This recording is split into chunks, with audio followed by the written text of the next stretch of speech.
Hey, I'm Braun-Duin, and we have a sealed deck to look at.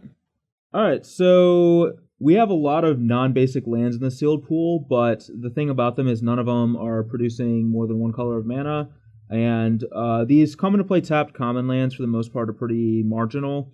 The red one's really good, and the green one's probably the best one, the red one's pretty good, and the black one's okay, and the other two are kind of mediocre, so these lands aren't going to really affect my decision too much. In terms of multicolored cards, we only have two. While both are reasonably powerful, again, that's not going to affect my decision too much. However, we do have an ally encampment, which might help us play some of these cards. In terms of colorless cards, we actually have a fairly low number of colorless cards, and we have 3 Ruin Processors, a Bane of Eleged, a Breaker, and a Pilgrim's Eye and a Slabhammer. So for this one, basically the Bane and the Breaker of Armies are both 2 cards I'm looking at, and maybe Ruin Processor if we have a ramp deck that can exile a lot of cards. But other than that, nothing super exciting here. This may be relevant if we have a ramp deck, and Pilgrim's Eye will probably help fix our mana regardless of what deck we play. Alright, so let's go ahead and look at the green here. Overall, the green is pretty weak. What I see here is that we have 2 Eyeless Watchers, which can produce a lot of tokens.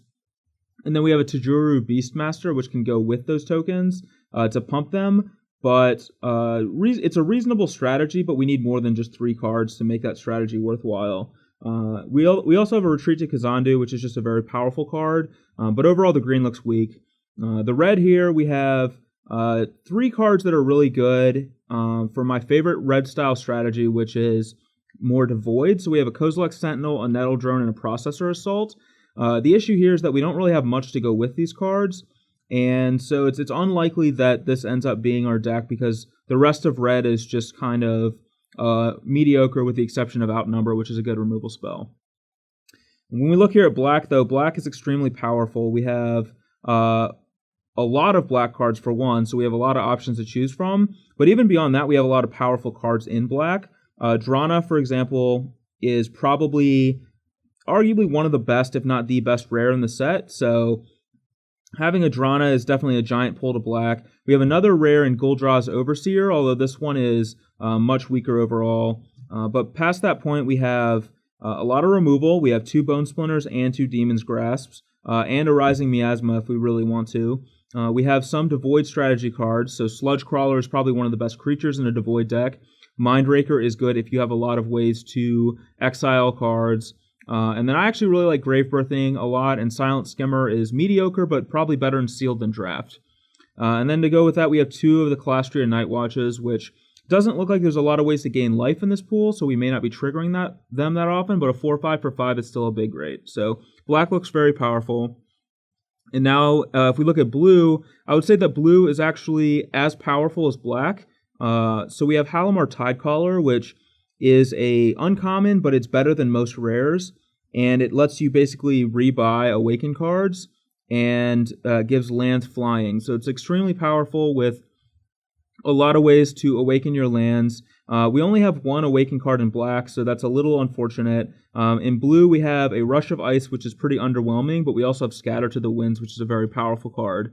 So having access to go, Scatter to the Winds, counter their spell, then play a Tidecaller and rebuy the Scatter is really powerful. And to back that up, we have 2 Eldrazi Sky Spawners, easily one of the best commons, a couple other flying creatures, and then we have a rare and Exert Influence, which is powerful for playing 3 or more colors. So blue looks very good. And then if we look at white here, white is the natural color that we want to pair with Halimar Tidecaller because there's so many Awaken cards in white. But if we look here, we only have 2. We have Encircling Fissure and Sheer Drop, both very powerful. Beyond that, white has some good cards, but is very weak. We have like the Stasis Snare, the Fissure, and the Sheer Drop are all super powerful, but the rest of the color is pretty shallow, so it's unlikely that white ends up being a main color in our deck. But anyway, that is my initial take on this sealed pool. Let's see how we build it. Alright, so I ended up building blue-black, and there's not a whole lot of synergies actually in our blue-black deck here. However, these are just the 2 most powerful colors we have, so I'm just hoping to win based on the powerful cards we have more than the synergies amongst them. There are a few minor synergies. We have like Sludge Crawler and Horribly Awry and Grave Birthing that can exile cards for our Mindraker, but even beyond, and there's also like Halimar Tidecaller with Scatter to the Winds, but really there's not that much in terms of synergy, but there's just a lot of very powerful cards. Tide Drifter is one of the best 2-drops in the format.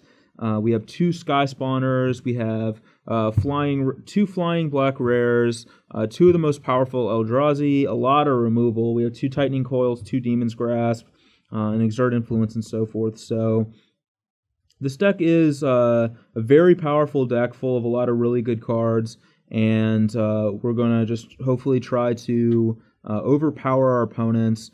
We can win either just by flying over them, or we can play a long grindy game and end up winning with these Eldrazi. I'm playing 1 Mortuary Mire to be able to maybe at some point in time rebuy an Eldrazi Sky Spawner or something else later in the game when we want that effect, but I don't want too many of these. We actually have access to 6 come into play tap lands in blue and black, and I think 1 is the most I would play, potentially even 0. And another thing I want to mention is I'm opting for 17 lands, even though frequently 18 is the norm in this format, but I do have an Anticipate and a Grave Birthing and a Pilgrim's Eye, so I have a lot of ways to find lands, so I'm not worried about getting stalled on mana, and I'd rather just play more powerful spells. Well, that's how I built this sealed pool, and I have to say I'd be pretty happy to open a pool like this at the GP.